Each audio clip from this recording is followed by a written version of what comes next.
جی السلام علیکم معزز سامعین کرام، امید ہے کہ آپ سب خیریت سے ہوں گے۔ آج ہم شوکت صدیقی کے حالات زندگی اور ان کی علمی و ادبی خدمات کا تذکرہ کریں گے۔ شوکت صدیقی 20 مارچ 1923 کو لکھنؤ میں پیدا ہوئے، جن کا اصل نام شوکت حسین صدیقی تھا۔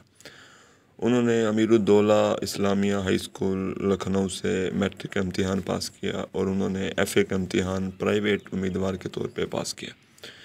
1944 میں انہوں نے پرائیویٹ امیدوار کے طور پر ہی بی اے کا امتحان پاس کیا اور انہوں نے ایم اے سیاسیات کی ڈگری 1946 میں لکھنؤ یونیورسٹی سے حاصل کی۔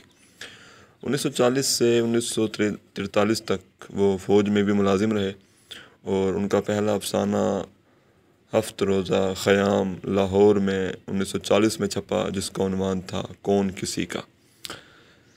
1958 میں شوکت صدیقی کراچی آ گئے اور پھر 1963 سے 1966 تک وہ روزنامہ انجام کے ایڈیٹر رہے۔ 1973 سے 1979 تک وہ پاکستان پیپلز پارٹی کے ترجمان رسالہ مساوات کے چیف ایڈیٹر بھی رہے اور 1984 میں انہوں نے صحافت کو خیر بات کہہ دیا۔ ان کے ناولوں کی اگر اور ان کے ملنے والے اعزازوں کی بات کریں تو ان کا جو سب سے مشہور ناول ہے بستی، اس پر انہیں خدا کی بستی جو ان کا ناول ہے، اس پر انہیں 1960 میں آدم جی ایوارڈ سے نوازا گیا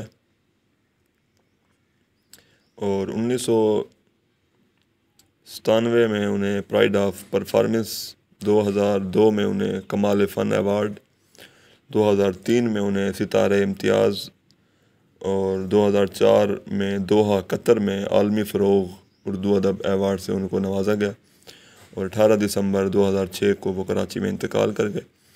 ان کے افسانوی مجموعوں کی بات کریں تو ان کا پہلا افسانوی مجموعہ تیسرا آدمی کے عنوان سے 1952 میں لاہور سے شائع ہوا، جس میں 11 افسانے شامل تھے۔ رات کی آنکھیں کے عنوان سے ان کا ایک اور مجموعہ 1968 میں راولپنڈی سے ہی شائع ہوا اور اس میں 6 افسانے شامل تھے اور اس مجموعے میں ایک طنزیہ مضمون جس کا عنوان تھا غزل اس نے چھیڑی ہے، یہ بھی شامل تھا۔ اندھیرا اور اندھیرا 1956 میں کراچی سے شائع ہوا یہ مجموعہ، اس میں کل 9 افسانے تھے۔ کیمیا گر کے عنوان سے ان کا افسانوی مجموعہ 1984 میں کراچی سے شائع ہوا، جس میں 5 طویل افسانے موجود تھے۔ عشق کے 2-4 دن، یہ دراصل ان کے 4 افسانوی مجموعوں تیسرا آدمی، اندھیرا اور راتوں کا شہر کیمیا گر کا انتخاب ہے اور یہ جو ہے 2000 میں اسلام آباد میں چھپا۔ اس مجموعے میں شامل صرف ایک افسانہ جو ہے، یعنی دیوار کے پیچھے کے عنوان سے جو افسانہ ہے، وہ دیگر کسی اور افسانوی مجموعے میں شامل نہیں تھا اور اس میں کل 18 افسانے موجود ہیں۔